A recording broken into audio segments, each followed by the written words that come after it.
Os nossos governos cumpriram o tempo todo a lei de responsabilidade fiscal, e isso deu uma sustentabilidade para as finanças públicas duradouro.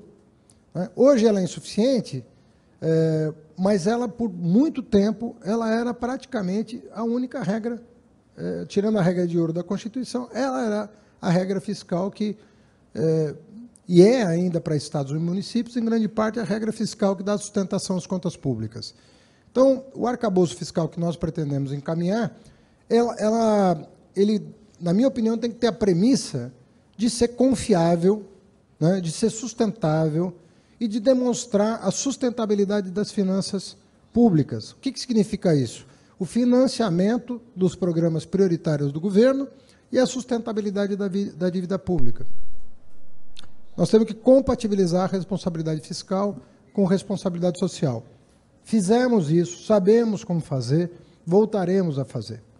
Nosso grande desafio, portanto, vai ser corrigir os erros que foram cometidos este ano, por assodamento, eu diria até por desespero eleitoral, foram cometidos uma série de equívocos na gestão da política econômica, parte dos quais contrariando não apenas o bom senso, mas recomendação de técnicos da área econômica. Então, uma série de medidas foram tomadas por desespero no calor do processo eleitoral. Isso traz um custo para o país. E nós pretendemos corrigir essas distorções sem tirar o pobre do orçamento, porque nós temos um compromisso com a questão social. Nós não podemos admitir volta da fome, nós não podemos permitir a corrosão do poder de compra dos salários, nós não podemos permitir o que está acontecendo. Mas isso tem que ser compatibilizado com trajetórias sustentáveis. E eu repito, nós já fizemos isso.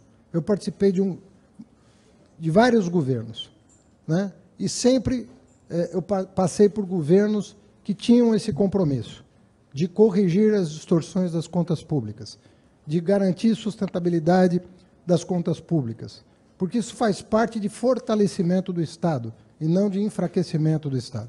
Você não fortalece o Estado por meio do descontrole, ao contrário, você fortalece o Estado por meio de previsibilidade, confiança, dos investidores saberem o que está acontecendo, confiarem nas trajetórias e nos cenários programados. É assim que se fortalece o Estado brasileiro. Um Estado que pode investir, que pode suprir as necessidades da população de saúde, educação, assistência, combate à fome. Então, nós queremos voltar à normalidade, conduzir a política econômica compatibilizando essas duas diretrizes que não podem estar em antagonismo. Há muitas reformas a serem feitas além da tributária, né? Nós temos a questão do crédito no Brasil. Se nós pegarmos a trajetória de 20 anos para cá, né, em 2003, nós fizemos uma grande agenda de crédito no Brasil, uma das mais eficazes agendas de expansão do crédito no Brasil, com responsabilidade. Não teve quebra de banco, não teve nada, ao contrário, os bancos ficaram mais robustos. Por quê? Porque eram programas de expansão do crédito corretos. Mercado de capitais. Quantos IPOs foram feitos naquele período? Quantas empresas abriram capital? Hoje nós temos uma nova agenda. A agenda dessa década vai aprofundar essa questão. Nós temos que nos voltar para o microcrédito, nós temos que garantir a democratização do crédito, nós podemos desmamar grandes empresas que estão recorrendo ao mercado de capitais, como no mundo todo acontece. Não há necessidade de nenhum tipo de apoio do Estado para aqueles que têm acesso a crédito barato, né? Tem uma série de providências a tomar. As cooperativas de crédito estão aí reclamando providências que podem ser feitas. Tem a regulação do mercado financeiro, que inclusive prosperou no último período, né, no sentido de garantir mais concorrência. E tem uma agenda também com o sistema financeiro. E nós não teremos nenhum preconceito em sentar com o sistema financeiro para o aperfeiçoamento das regras, da governança, da sustentabilidade. Sem educação de qualidade e crédito, não há economia de mercado que prospere. Esses são dois pilares de um mercado eficiente. As pessoas têm que ter capacidade e elas têm que ter acesso a crédito, porque nem todos nascem proprietários. E o crédito é o mecanismo mais eficaz, junto com a educação, de permitir ascensão social, multiplicação de oportunidades. Fiz 2 reuniões, já tinha feito a reunião só com o Guedes, hoje eu fiz a reunião com a equipe do Guedes. Quero dizer que fiquei surpreso com o fato de que praticamente toda a equipe dele é de servidores públicos. Toda. Oi? Não ouvi. Bom, isso não é problema meu, isso é problema dele. O que eu quero dizer é que as informações que nós vamos precisar para seguir com a agenda, e existe uma agenda que não é de governo, é uma agenda de Estado. Agenda de Estado. O Estado também, a sua burocracia se defende no sentido nobre do termo. Protege a sociedade. Protege a sociedade, tenta aperfeiçoar os mecanismos de proteção da sociedade. Isso tudo é uma agenda que nós vamos nos deter em todos os projetos que foram engavetados, que foram para o Congresso e não tiveram a atenção devida, para que essa agenda, educação, combate à fome, acesso a crédito, tributos justos, um sistema tributário eficiente, simples, transparente e eficaz, avance. Então, nós temos aí uma agenda bastante concreta para tocar e que vai dar condições para a gente avançar. Tive hoje uma reunião apenas com o presidente do Banco Central. Com a equipe eu vou ter em seguida, como fiz com o Guedes. Tive primeiro com ele, depois com a equipe. Oi? Não, tá ruim aqui a acústica. Depois eu vou ouvir vocês com mais calma. Fiz uma agenda com o presidente Roberto Campos, que também me recebeu muito bem. Tivemos uma conversa muito franca. Estamos com uma experiência nova no Brasil. Nem ele viveu, nem eu vivi. Eu sou o ministro da Fazenda, que vou ter que conviver institucionalmente com o presidente do Banco Central, que não foi nomeado pelo presidente eleito. Carrega 2 anos de mandato até 2024. E ele vai ter que conviver com o ministro da Fazenda, que não era aquele que o convidou para ser presidente do Banco Central. Então, tem uma questão institucional que começou bem. Nós tivemos uma reunião muito franca, alinhando conceitos, mais ou menos desenhando cenários de discussão de como proceder, de como trocar informações, de como trocar diagnósticos, de como interagir, para que o resultado que ele almeja seja o mesmo que eu almejo e a gente consiga atingir. Um país crescendo, com menos inflação e menos desemprego. É isso que nós queremos. Então, nós vamos trocar ideias. Tem gente na equipe dele que eu conheço, tem gente na minha equipe que ele conhece, a começar do Gabriel, mas conhece o API, conhece outros que eu vou convidar, mas ainda não convidei. Estou definindo posição. E nós vamos interagir da maneira como previsto. Eu tenho certeza que, tecnicamente, nós temos condição de ajustar as agendas em proveito do crescimento do país. Então, o respeito institucional vai ser muito observado, as equipes estão sendo orientadas para que isso aconteça, e nós vamos interagir sem outro objetivo que não seja o aperfeiçoamento mútuo dos nossos trabalhos. Cada um com as suas atribuições, mas com a obrigação de buscar alinhamento. Eu termino dizendo uma coisa importante. Eu não acredito em médias para a solução de política econômica. Você não é uma política certa com uma errada, não dá uma mais ou menos certa. Nós temos que definir uma política econômica equilibrada, uma política econômica sensata, que vai garantir uma perspectiva de desenvolvimento. Nós temos problemas criados esse ano para corrigir. Não são problemas pequenos. Você teve uma série de medidas que alcançaram centenas de bilhões de reais foram tomadas de forma assodada, sem cálculo de impacto, sem desenho adequado, programas feitos sem nenhum critério, filtros que foram retirados de programas sociais. Por exemplo, o INSS. Foram retirados os filtros de forma artificial para acabar artificialmente com a fila. De última hora. Quando você faz isso, você infla o seu cadastro e coloca 17 bilhões de reais na conta, né, de uma rubrica. De uma rubrica. 17 bilhões de reais na conta. E por aí vai. Estou citando o exemplo do INSS e da fila, mas poderia falar de vários outros programas que foram feitos dessa maneira.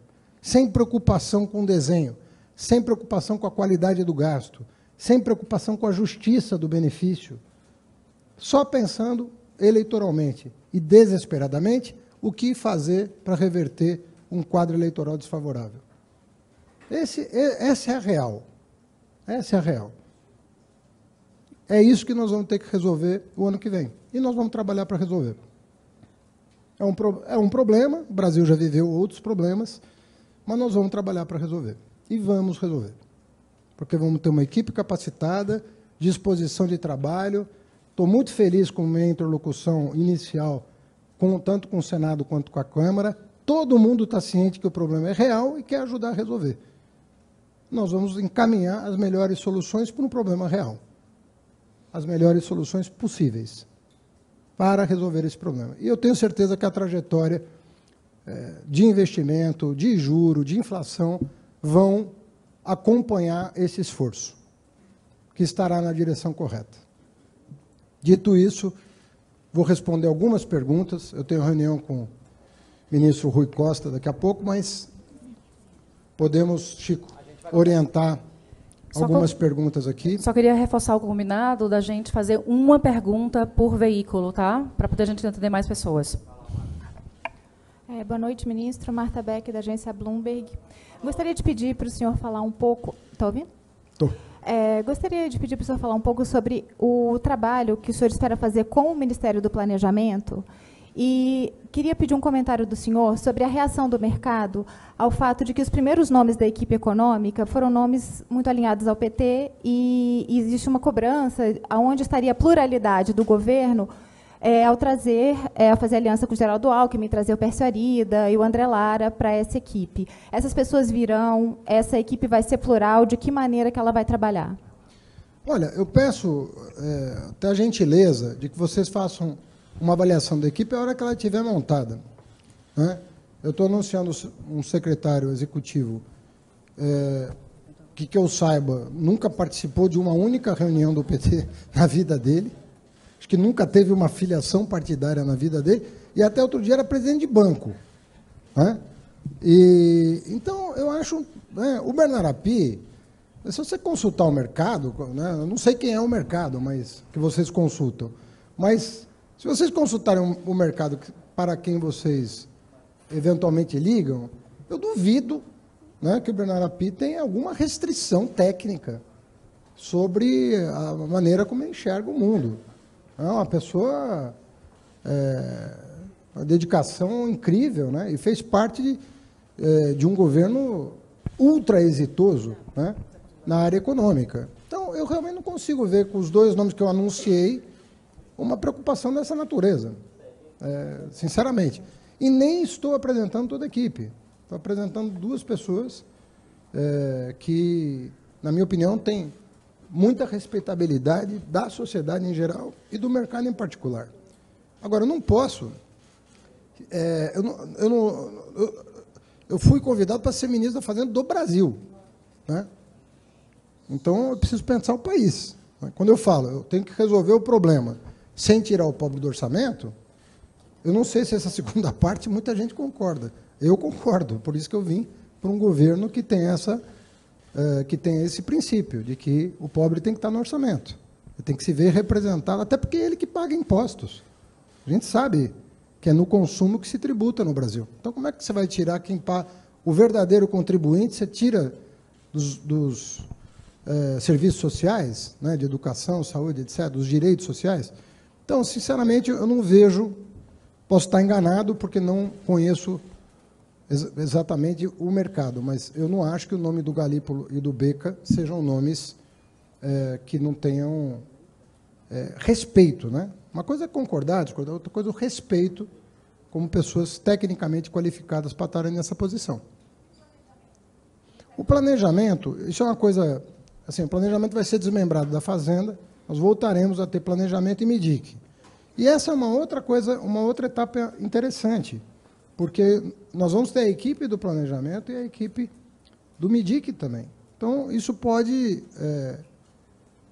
definir um padrão de relacionamento e de trabalho mais interessante do que tudo concentrado nas mãos de uma pessoa só. Eu, pessoalmente, acho um modelo melhor, um modelo em que você tem ali um ministro do planejamento que possa colaborar com ideias, com a equipe, porque você tem também uma forte intenção de criar consensos ou de levar para o presidente da República cenários em que ele possa arbitrar o melhor caminho a tomar, né?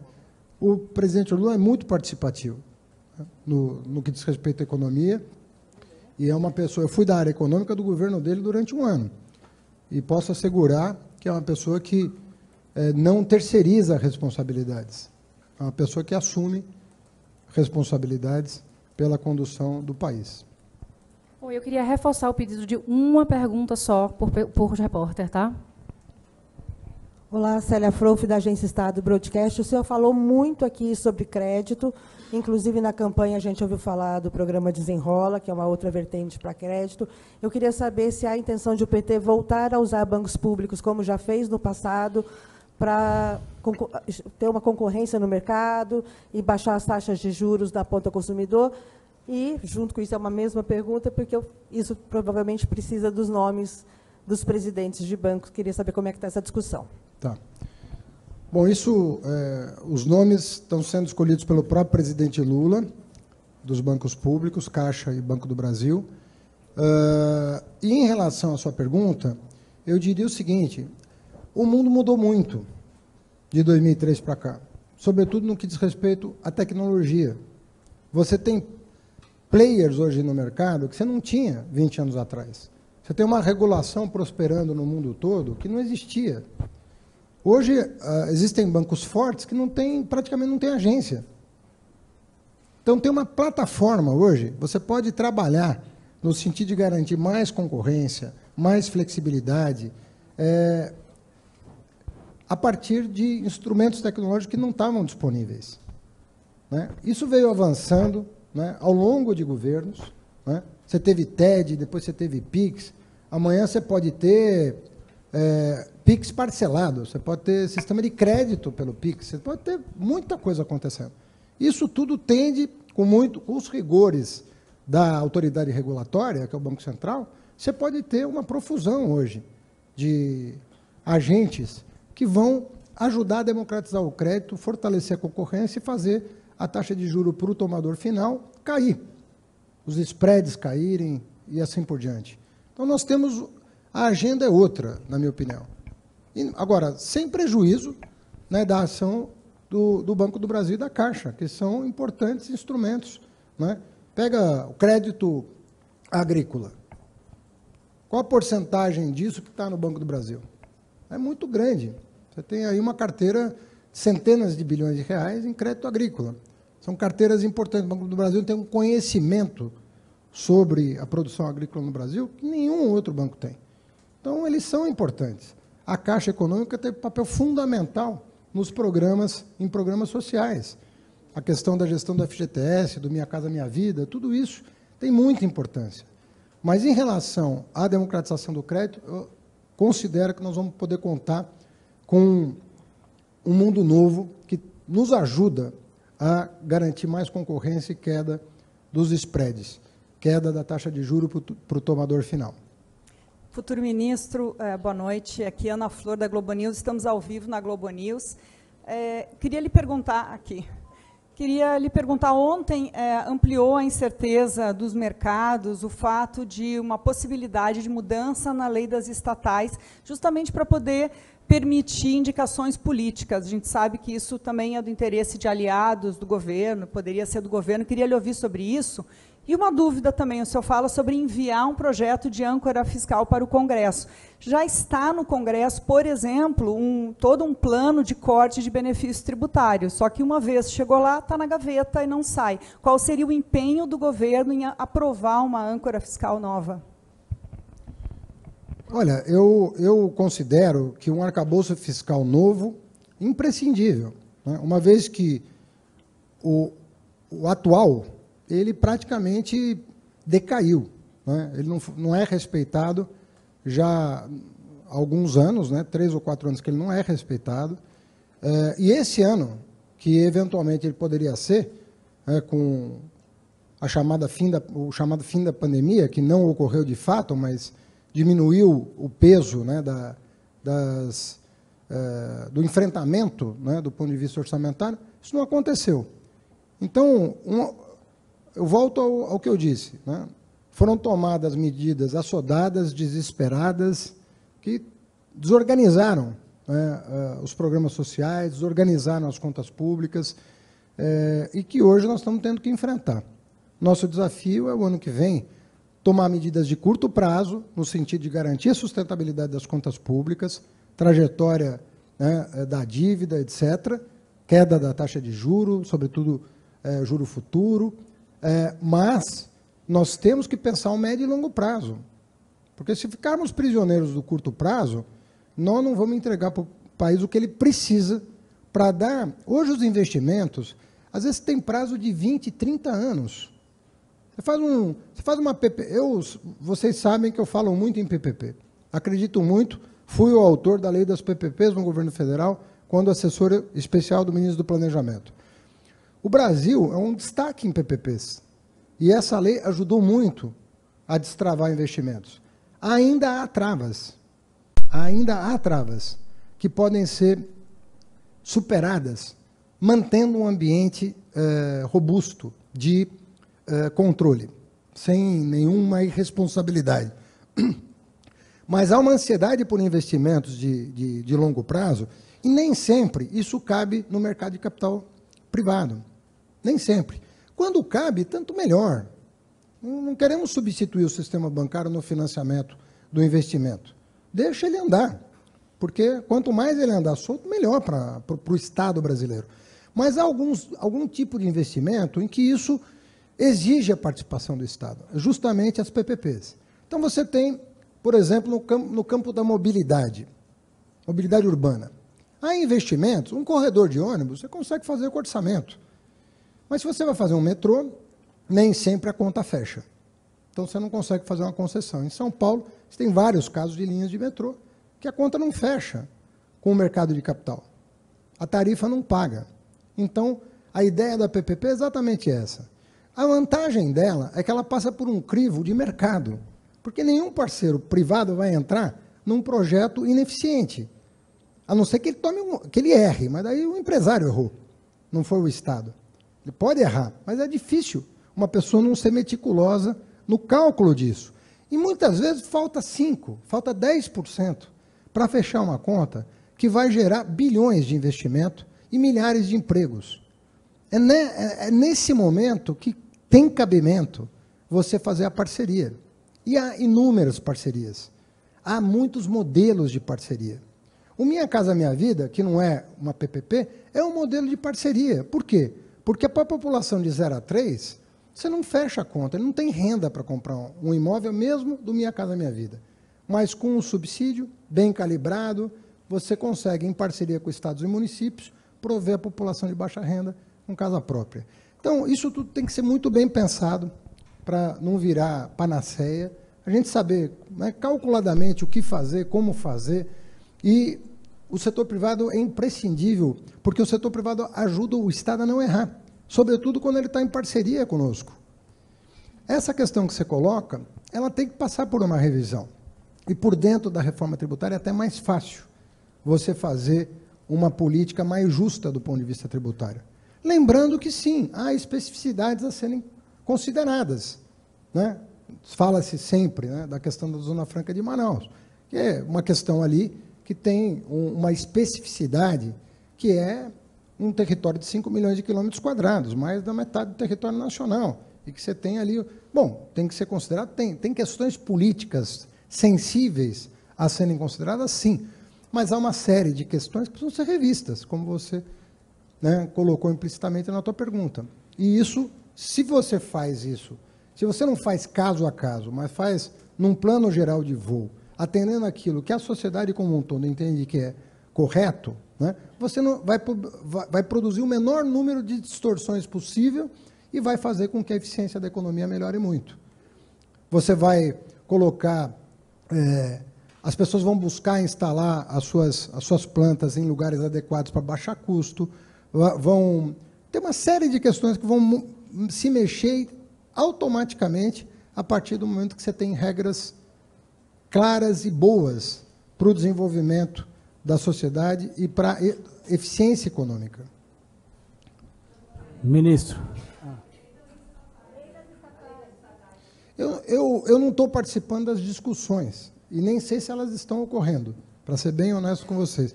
Como eu estou há pouco tempo anunciado e tenho que montar a equipe, porque a equipe da Fazenda, ela não tem tempo.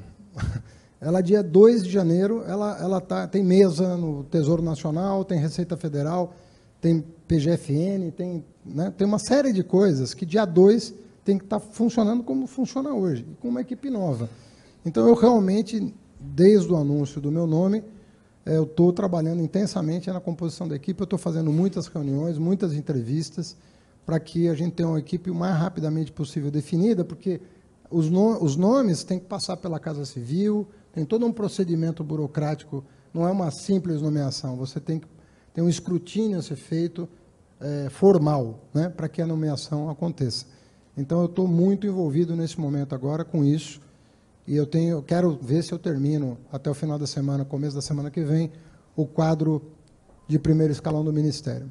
E aí a gente desdobra a equipe com mais tranquilidade depois. Ministro, Fábio Graner, do Jota. Aqui. Minha pergunta, o relator do orçamento, o senador Marcelo Castro, fechou ontem o relatório dele, incorporando já a PEC da transição, e ali apresenta-se um déficit de 231 bilhões de reais para o ano que vem, que reverte, além da magnitude ser bastante alta, ele reverte 2 anos de superávit. Eu pergunto ao senhor se a gente deve esperar um aumento de carga tributária para reduzir esse déficit já no ano que vem, e quando o senhor vislumbra que o Brasil possa voltar a ter superávites primários consistentes, a partir de que ano, dentro da sua gestão, a gente pode vislumbrar superávites primários no setor público e no governo central? Olha, a primeira providência que eu vou tomar no começo do ano é reestimar a receita, que, na minha opinião, não tive ainda o tempo necessário para me debruçar sobre a peça. Está subestimada. Então, a primeira providência é me debruçar sobre a estimativa de receita. Se, porventura, né, o diagnóstico preliminar que nós fizemos estiver correto, né, de que a receita está subestimada, nós vamos aí pensar, a partir do recálculo da estimativa, nas providências que nós vamos tomar já para o ano que vem. Então, nós vamos tomar as providências necessárias, conforme eu te falei. A farra eleitoral custou caro, né, ao país, mas nós vamos conseguir endereçar esse assunto e recolocar as variáveis macroeconômicas numa trajetória adequada. Nós vamos trabalhar para isso. Olha, eu vou poder te responder em janeiro. Eu vou poder te responder em janeiro quando vai voltar, porque eu vou fazer o que for necessário. Nós vamos ter uma central de custo, nós vamos fazer o trabalho que tiver que ser feito em todas as áreas, de contratação, de licitação, de contratos. Vamos fazer toda a força para cortar o supérfluo, né, para ajustar os contratos, para ajustar as despesas, mas eu tenho que fazer isso com a reestimativa de receita que a minha equipe vai fazer.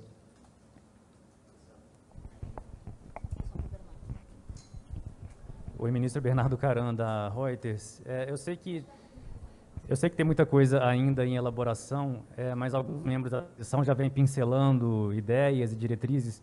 O senhor tem em mente já quais seriam as linhas do que pode vir a ser um arcabouço fiscal, se uma âncora de dívida, se é necessário uma regra de gasto especificamente? E no fiscal, qual a sua posição sobre desoneração de combustíveis? Olha,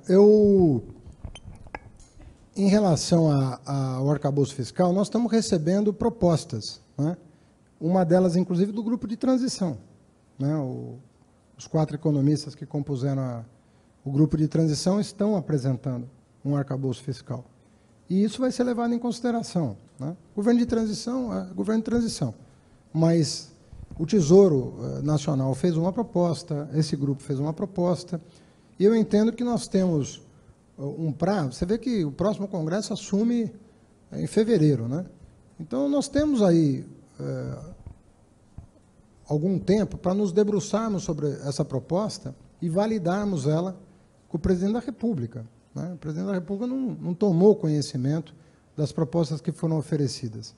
Então, nós vamos elaborar uma proposta para o presidente, submeter ao governo como um todo, porque isso vai afetar todos os ministérios, vai afetar a sociedade brasileira, vamos explicar os benefícios da proposta que nós fizermos e encaminhar ao Congresso Nacional.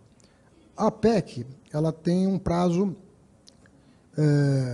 de alguns meses para a gente apresentar o arcabouço fiscal, o novo arcabouço fiscal. Eu não pretendo usar o prazo que está lá, isso eu posso te assegurar. Não pretendo usar o prazo da PEC. Eu vou tentar entregar o quanto antes, porque eu entendo que isso vai fortalecer o debate sobre reforma tributária. Então, uma coisa tem sinergia com a outra, nós podemos avançar no primeiro semestre. Para avançar no primeiro semestre, eu preciso encaminhar para o Congresso com alguma antecedência.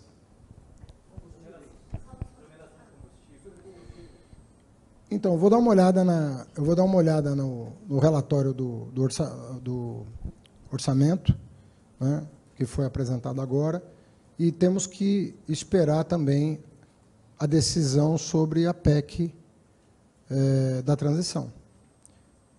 Tem decisões que têm pressupostos, né? Tem pressupostos.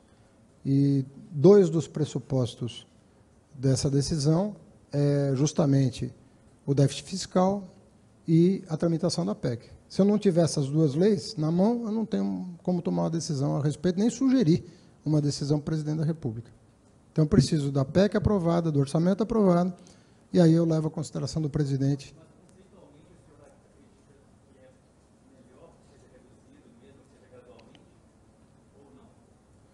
Olha, eu acho que, primeiro, tem uma outra questão que é a decisão do Supremo em relação ao ICMS dos estados. Você vê que tem muita variável em jogo, né, que decisões que estão sendo tomadas agora. Então, nós estamos no dia 13, hoje, 14, não sei, 13. Então, nós temos um tempo aí, provavelmente de uma semana, em que nós vamos saber qual é a realidade do ano de 2023, que é a peça orçamentária e a PEC da transição. E eu vou olhar para esses números, vou olhar o que o Congresso aprovou na PEC da transição e quais são as projeções do orçamento de 2023 para levar ao presidente uma definição do que fazer. Oi, ministro. Boa noite. André Espelho, do New York Times. Aqui na frente, ministro. Eu não estou... Aqui. Está uma luz aqui. Eu não... Em janeiro tem Fórum Econômico Mundial e um dos temas que devem ser abordados, devem ser prioridade do Fórum Econômico é clima, meio ambiente e economia verde. Eu queria saber qual que é o nível de prioridade que a sua gestão vai dedicar a esse tema e quais são as ideias que o senhor já tem para essa área da economia verde, dos projetos de crescimento verde. E queria também saber se o senhor já sabe mais ou menos qual vai ser a delegação que vai para a Suíça. Não discuti isso ainda com o presidente Lula, vou discutir a conveniência não sei se ele vai, né, tenho que discutir com ele. Agora, tanto o programa de governo do presidente quanto o meu no governo do Estado de São Paulo tem um capítulo específico sobre transição ecológica, né? Então, quem quiser saber o nosso pensamento a respeito disso, basta ler os compromissos que nós assumimos, tanto ele quanto eu, na agenda ambiental. Né? A própria reaproximação com a Marina Silva, tudo isso tem um sentido, a ida do presidente à COP27, a maneira como ele foi recepcionado, o desejo dos chefes de Estado imediatamente dialogarem com o Lula a agenda ambiental. Praticamente todas as grandes economias já estão agendando com o presidente Lula encontros no primeiro semestre do ano que vem. O primeiro item de pauta é a questão ambiental e os investimentos estrangeiros no Brasil. O presidente Lula pode ter uma grande capacidade de atração de investimento externo no Brasil. Grande, sobretudo, se nós tivermos o compromisso com o meio ambiente, que isolou o Brasil. Essa questão isolou o Brasil do resto do mundo. Não é pouca coisa o presidente Lula ter ganhado as eleições no âmbito dos não residentes. Pela primeira vez isso aconteceu. Os não residentes votaram majoritariamente no presidente Lula, porque a nossa imagem no exterior estava absolutamente degradada. Absolutamente degradada.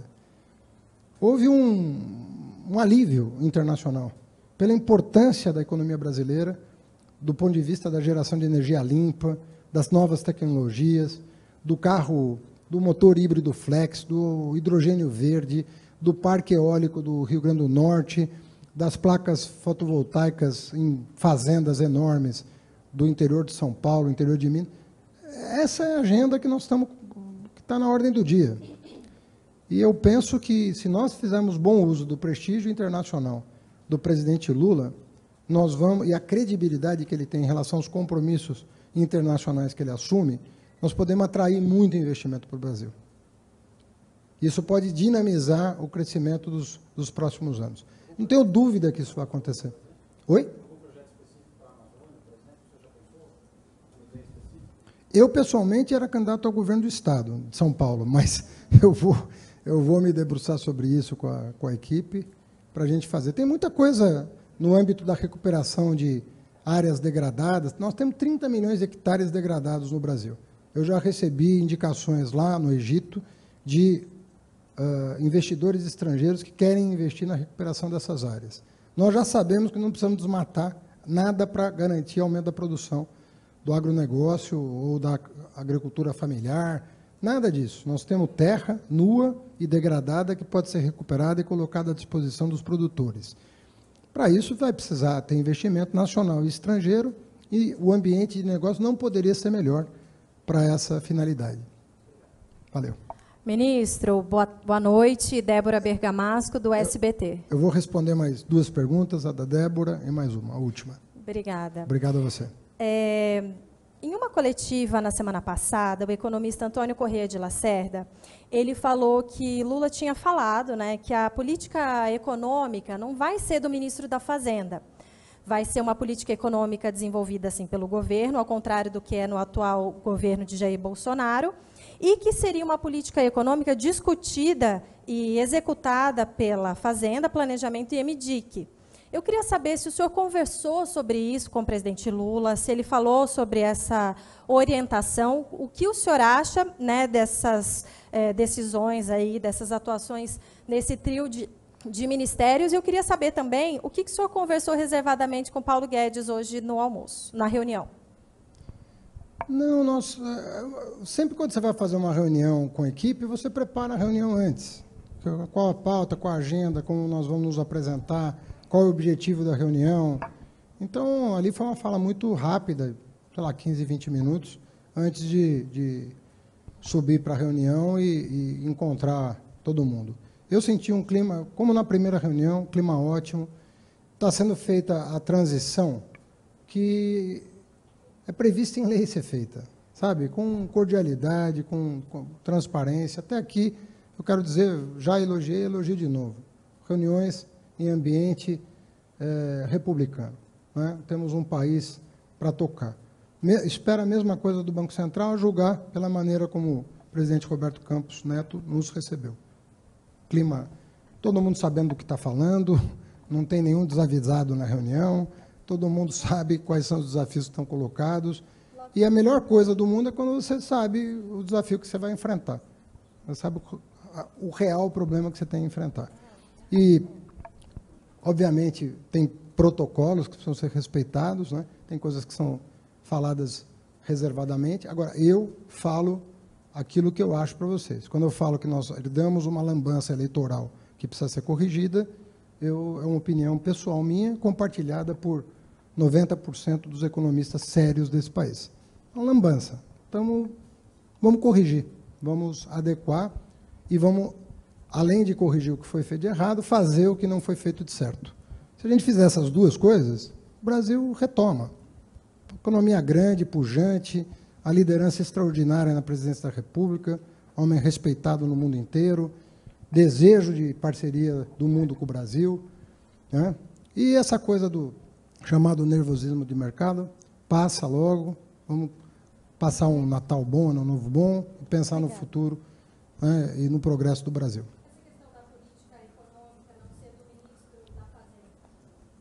Eu não entendo muito bem essa colocação, porque, na verdade, os ministérios têm que trabalhar todos em... Por que você vai excluir o Ministério do Desenvolvimento Social da política econômica? Por que você vai excluir a Casa Civil da política econômica? Por que você vai excluir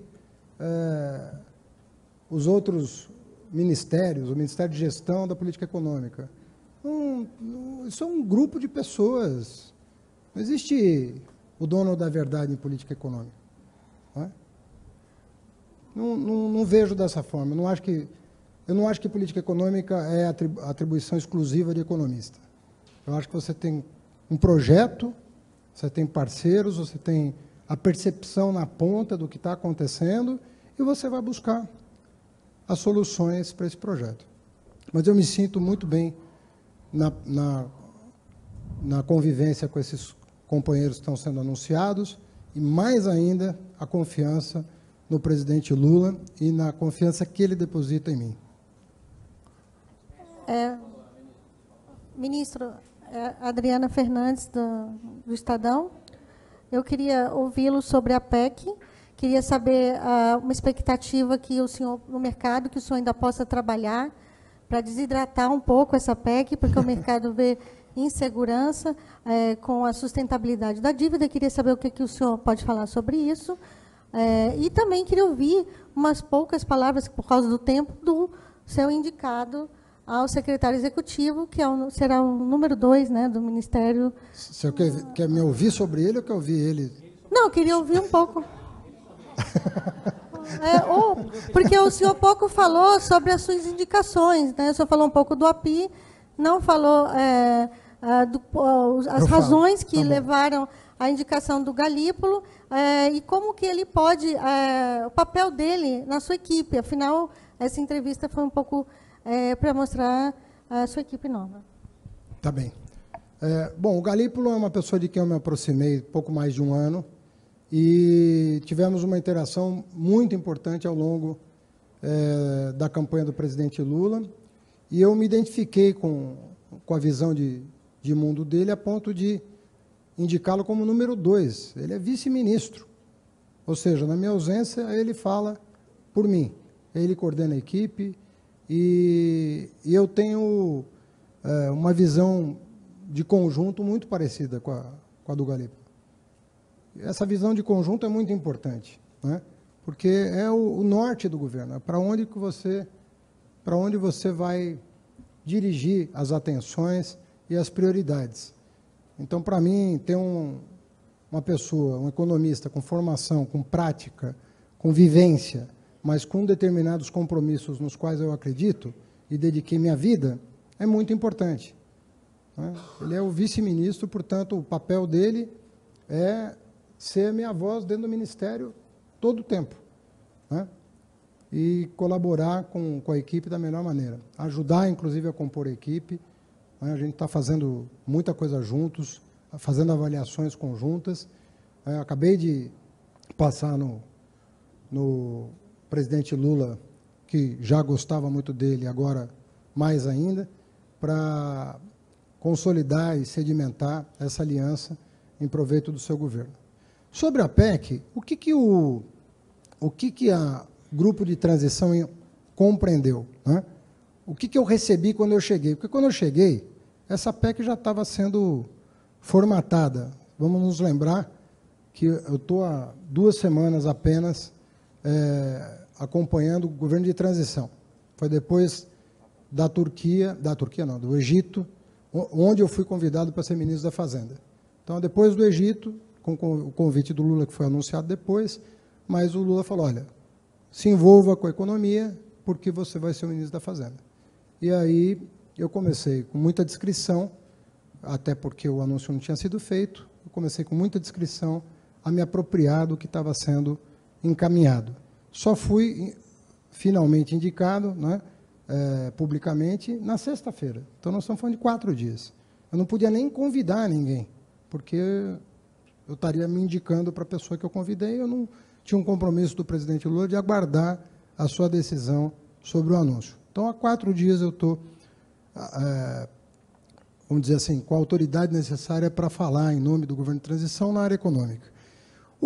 A equipe econômica da transição fez uma conta. Qual é o orçamento de 2023 que tem que ser aprovado para que o presidente Lula tenha, no seu primeiro ano de governo, o mesmo valor que teve o Bolsonaro no seu último ano de governo, despesa como proporção do PIB. Ok? É um conceito bastante simples de entender. Não é? Por quê? Porque o presidente Bolsonaro autorizou uma série de despesas no meio do ano, né, em função do calendário eleitoral. Quando você anualiza isso, você tem que dobrar. E veja que, com tudo isso, o governo não conseguirá fechar 2022 sem a aprovação da PEC. Então, se nós temos que contar a verdade para a sociedade. Porque número, não tem fake news em torno de número. Eu falava aqui da fila do INSS. O desespero bateu, tiraram os filtros todos, que eram meticulosamente observados para a entrada de um beneficiário da Previdência, os filtros foram removidos e entrou todo mundo, às vésperas da eleição. Anualiza a despesa, dá 16 bi. E por aí vai. Auxílio Brasil, Previdência, tudo isso. Então, quando você faz um orçamento igual ao desse ano, como proporção do PIB, você já vai ter que fazer acomodação de muita coisa que não estava prevista. Então, e isso dá 150 bilhões. Só para que vocês tenham uma ideia. Hã? Como proporção do PIB, não. Depende. Bom, 0,1, talvez. Mas estou dizendo, é o mesmo valor. É um valor para manter os benefícios de quem foi, digamos assim, afetado por decisões eleitoreiras de última hora. Essa que é a verdade. Então, se a gente não levar em consideração isso, eu não estou aqui querendo fazer herança, eu não entro nessa, não estou falando de herança bendita, maldita, eu não vou entrar nessa. Eu estou falando uma real. Vocês todos cobriram o que aconteceu no meio do ano, em meio ao processo eleitoral. Nós temos um problema, nós temos um desafio a enfrentar. E o que eu estou me colocando aqui à disposição de fazer é enfrentar esse desafio. E equilibrar essas contas sem expulsar o pobre do orçamento. Ao contrário, fortalecendo o nosso compromisso com a camada que foi prejudicada, né, por esse modelo econômico. É isso. Não. Conforme eu te falei, quando eu cheguei, a PEC já tinha sido apresentada. Aliás, eu soube pelo jornal, porque eu tinha sido convidado no Egito com o compromisso de que ia aguardar o momento mais oportuno, segundo o presidente, de anunciar meu nome. Então, quando eu voltei do Egito, me apropriei do que estava acontecendo. E esses 4 economistas, Pércio, André, Guilherme e Nelson, pessoas que passaram pelo Estado brasileiro, né, com exceção do Guilherme, mas um foi ministro, outro foi presidente do Banco Central, outro foi... Fizeram assim, olha, não é razoável que o próximo presidente, com todos os compromissos assumidos no meio do ano, possa gerenciar um orçamento menor em 2023 do que de 2022. Então, é isso. É disso que se trata. E aí, esse ajuste fino, ele está sendo feito pelo Congresso. ele está sendo pensado. Essas questões estão sendo levadas em consideração. E aí nós vamos ver qual é a decisão final, porque sendo uma PEC, nem passa pelo presidente da República, ela é promulgada pelo presidente do Congresso Nacional. Então, o que eu estou querendo dizer é que tem uma lógica nessa PEC para dar sustento, e um compromisso do governo que eu estou empenhando, de que eu vou enfrentar o problema. Nós estamos herdando um problema e nós vamos enfrentar o problema, que é o de responsabilidade sem exclusão. É isso. É uma fórmula difícil? É, mas nós estamos assumindo esse desafio. Eu não teria aceitado o cargo se não fosse para fazer isso. Eu acredito que a gente tenha que fazer isso. E eu vou fazer isso enquanto eu estiver no cargo. Vou obstinadamente buscar esse resultado. Ajustar as contas sem penalizar a população que foi incorporada de última hora a esses programas.